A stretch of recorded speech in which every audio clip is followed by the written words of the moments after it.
عید میلاد النبی یعنی یہ جو ہے نا میلاد جو ہم رسول اللہ صلی اللہ علیہ وآلہ وسلم کی یہ جو مناتے ہیں، اس حوالے سے جاننا چاہوں گا کہ کیا اس کی کیا اصل جو مقصد ہے وہ کیا ہوتا ہے؟ دیکھیں میں آپ سے عرض کروں کہ اکثر سوال کیا جاتا ہے کہ ہم میلاد کیوں مناتے ہیں، اور یہ بڑا عجیب و غریب سوال ہے. اصل میں یہ سوال بنتا ہے نہیں.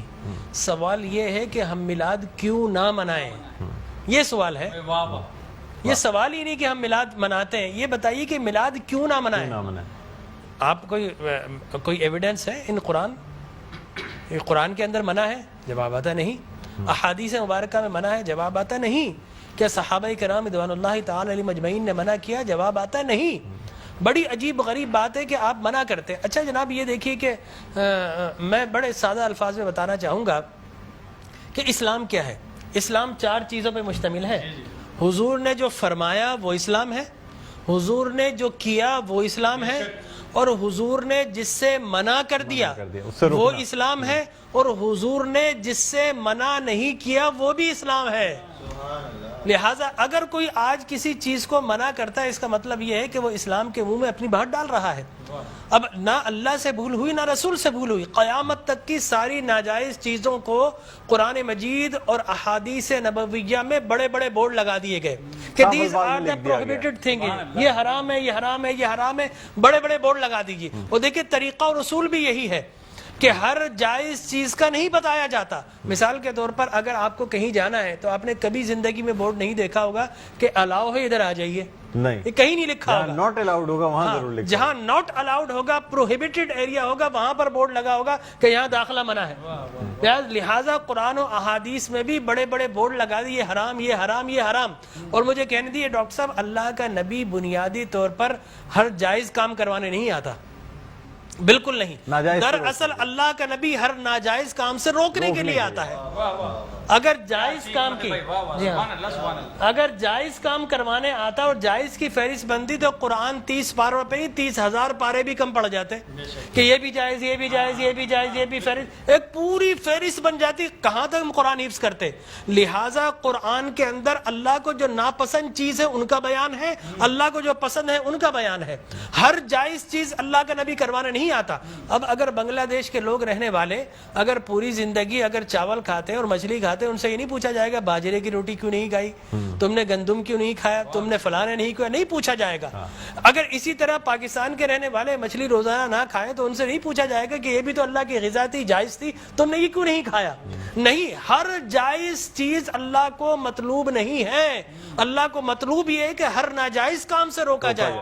لہٰذا اللہ کے پیارے حبیب نے قیامت تک کی ساری ناجائز چیزوں سے منع کر دیا. نہ اللہ سے بھول ہوئی معاذ اللہ، نہ رسول سے بھول ہوئی. دین مکمل ہو گیا.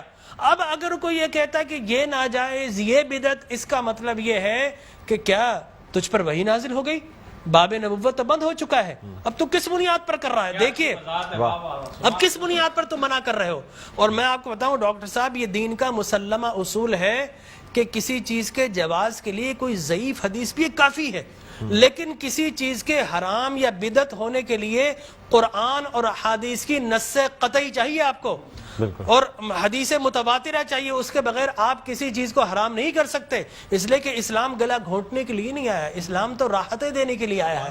لہٰذا جو ناجائز چیزیں تھی اسلام نے وہ منع کر دی 1400 سال پہلے.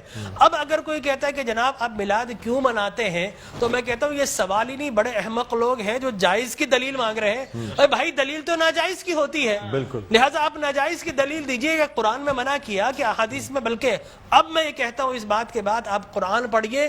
اللہ تبارک و تعالی نے 5 نبیوں کا میلاد قرآن میں بیان کیا ہے. حضرت آدم علیہ الصلوۃ والتسلیم کے میلاد نامے قرآن کے 5 رکوع پر متفرق. پہلا واقعہ ہی میلاد نامہ آدم ہے. فرشتوں کو جمع کیا، میں آدم کو پیدا کرنے والا ہوں. کیا کریں؟ سیلیبریشن کرو. آدم کی ولادت کا موقع، نفخت فیہ من روحی فقعوا لہ ساجدین. جیسے ہی میں یہ آنکھ کھول دے، یہ پیدائش ہو جائے، ولادت ہو جائے، تو تمہیں کیا کرنا ہے؟ اس کو سجدہ کرنا ہے. اللہ تبارک و تعالیٰ فرماتا ہے کل مجمعون الا ابلیس. سارے فرشتوں نے سیلیبریٹ کیا، آدم کو سجدہ کیا سوائے ابلیس کے. تو معلوم یہ ہوا کہ جس نے میلاد منایا اللہ نے اسے نورانی قرار دے دیا، اور جس نے انکار کیا اللہ نے اسے شیطانی قرار دے دیا. سبحان اللہ، سبحان اللہ. لہٰذا اسی طرح میں 2 منٹ بس، اسی طریقے سے سورہ قصص میں حضرت موسیٰ علیہ الصلوۃ والتسلیم کی میلاد نامہ اللہ نے 28 ابتدائی آیات میں بیان کیا، اور حضرت یحییٰ علیہ الصلوۃ والتسلیم کا میلاد نامہ سورہ مریم میں کیا سلام علیہ یوم ولدا، سلام ہو یحییٰ پر کس دن؟ جس دن وہ پیدا ہوئے۔ لہذا نبی پیدا ہو رہا تو اللہ سلام بھیج رہا ہے، اور پھر حضرت عیسیٰ فرماتے والسلام علیک یوم ولدت ویوم اموت ویوم ابعث حیا، سلام ہو مجھ پر جس دن میں پیدا ہوا۔ سرکار نے فرمایا، اور پھر اللہ تبارک و تعالی نے ووالدین وما ولد کہہ کر حضور کے میلاد کو بیان کیا، اور حضرت مریم کی میلاد کو اللہ نے سورہ آل عمران میں بیان کیا۔ پھر سرکار نے فرمایا کہ میرے غلام الجمعۃ عید للمسلمین، لوگ کہتے ہیں 2 عیدیں، تیسری عید مل گئی۔ حضرت عمر بن خطاب سے پوچھا کہ یہ الیوم اکملت لکم دینکم، یہ آیت ہمارے نبی پر نازل ہوتی تو ہم 2 عیدیں مناتے، ہم تو بطور عید مناتے۔ حضرت عمر نے حضرت ابن عباس دونوں سے احادیث فرمایا، میاں تم ایک عید کی بات کر تو ہماری تو 2 3 عیدیں تھی اس دن۔ وہ یوم عرفہ تھا مسلمانوں کی عید کے دن، وہ جمعۃ المبارک تھا مسلمانوں کی عید کے دن، وہ تکمیل دین کا دن تھا، وہ مسلمانوں کی عید کا دن ہے۔ لہٰذا یہاں پر تو پہلی، دوسری، تیسری، چوتھی، 5ویں نہ جانے کتنی عیدیں، اور صحیح مسلم کی حدیث مبارک رسول اللہ نے 5 عیدیں بیان فرما دی، ایام تشریق، یوم نحر، اس کو سرکار نے عید قرار دیا۔ لہٰذا معلوم یہ ہوا کہ سرکار دو عالم، اور پھر میں عرض کر رہا تھا کہ آدم پیدا ہوئے، فرمایا الجمعۃ عید للمسلمین، جمعہ مسلمانوں کی عید کا دن۔ فرمایا رسول اللہ کیوں؟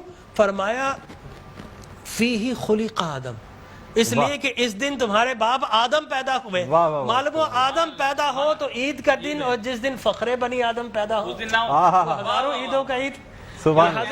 یہ عید بھی ہے اور یقینی طور پر جشن بھی ہے۔ دیکھیے حضرت عیسیٰ ابن مریم علیہ الصلوۃ والتسلیم پیدا ہوتے نا، اللہ تبارک و تعالی حضرت مریم کے پاس پینے کے لیے کچھ نہیں تھا، اللہ فرماتا وَحُزِّ إِلَيْكِ بِجِذْعِ النَّخْلَةِ تُسَاقِطْ عَلَيْكِ رُطَبًا جَنِيًّا، اے مریم گھبرا مت، اللہ کے میرا نبی آنے والا ہے، اس کی ولادت ہونے والی ہے، یہ سوکھا ہوا درخت ہے، اس کو ہاتھ تو لگا۔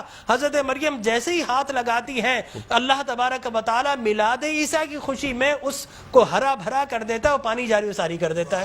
تو اللہ تبرک بھی دیتا ہے، اللہ تبارک و تعالی اسے سیلیبریٹ بھی کرتا ہے۔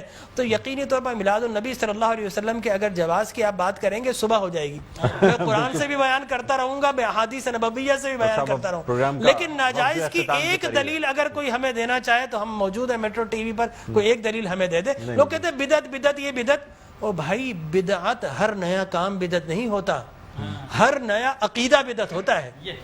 لہذا وہ سمجھے نہیں، ہر نیا کام بدعت نہیں ہے۔ میں آپ کو ثابت کر دوں، جو ہے نا ہر نیا عقیدہ بدعت ہے۔ لیکن آپ شیطان نے جب بلیف جو جس چیز پہ انسان کا ہے وہ قائم ہے، وہ قائم ہے۔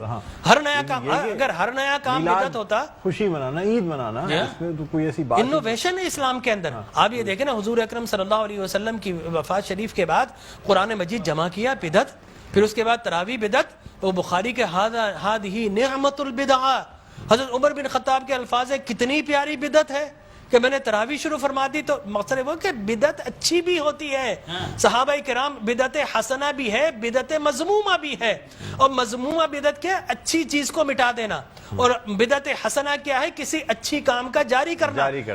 فرمایا من سن سنتا حسنتا فلہ اجرھا واجر من عمل بھا الی یوم القیامہ، جو کسی اچھی سنت، اچھے کام کو جاری کرتا ہے، اس کے بعد قیامت تک اگر لوگ اس کام کو جاری رکھے تو اس بگنر کو اللہ تبارک و تعالی اجر و ثواب عطا فرماتا ہے۔ سبحان اللہ۔ ہماری ٹرانسمیشن کا